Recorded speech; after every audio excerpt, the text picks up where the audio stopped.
ചാടുന്നതിന് മുമ്പ് ഒരു കാര്യം, കനാൽ ബോയ്സിൻ്റെ വീഡിയോ കണ്ട പിന്നെ കനാലിൽ വന്ന് ചാടണമെന്ന് ഭയങ്കര ആഗ്രഹമായിരുന്നു. അപ്പോൾ നമ്മളിന്ന് വന്നിരിക്കുന്നത് പത്തനംതിട്ട തന്നെ വൈറലായ ഒരു കനാലിലാണ്. അപ്പോൾ ദ മലയാളി എക്സ്പ്ലോറിൻ്റെ പുതിയൊരു വീഡിയോയിലേക്ക് ഏവർക്കും സ്വാഗതം.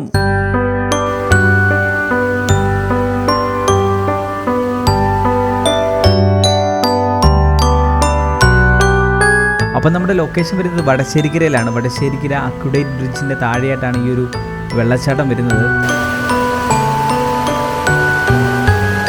അപ്പോൾ ഇവിടുത്തെ ഒരു പ്രത്യേകത നോക്കുവാണെങ്കിൽ ഈ ഒരു ബ്രിഡ്ജിൻ്റെ ഇരു സൈഡിലും വലിയ മലനിരകളാണ്. ആ മല തുറന്നാണ് ഈ ഒരു കനാൽ വരുന്നത്. ആ ഒരു കാഴ്ച നമുക്കൊരു അത്ഭുതം തന്നെയാണ് കേട്ടോ.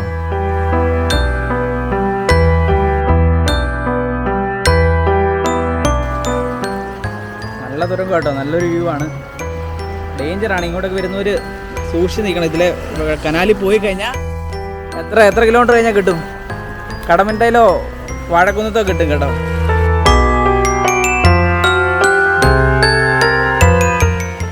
അപ്പോൾ ഇവിടെ 2 ഷട്ടറുകളും ഉണ്ട് കേട്ടോ. അപ്പോൾ ഈ റൈറ്റ് സൈഡിൽ കാണുന്ന ഷട്ടർ കുറച്ച് തുറന്നു വെച്ചിട്ടുണ്ട്. അപ്പോൾ ആ തുറന്ന ഭാഗത്തു കൂടെ വെള്ളം ഒഴുകി വന്നിട്ട് ആ കാണുന്ന വഴി കൂടെ വന്ന് ആ താഴെ തോട്ടിൽ വന്ന് ചാടും. ആ ഭാഗത്താണ് എല്ലാവരും കുളിക്കുന്നത്. അവിടെ സേഫാണ്.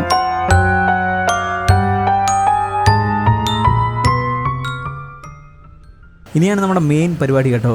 ഇവിടുത്തെ ചേട്ടന്മാരോട് നമ്മൾ വെള്ളത്തിലോട്ട് എടുത്തങ്ങ് ചാടി. അവരോട് വോളിബോളൊക്കെ കളിക്കുമായിരുന്നു വെള്ളത്തിൽ. അല്ല, തലയും കുത്തി ചാടാൻ തുടങ്ങിയോ?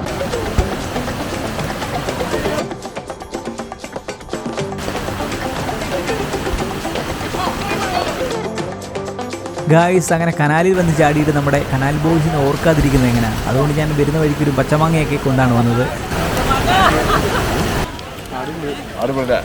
നല്ല ടേസ്റ്റ് ഉണ്ട്.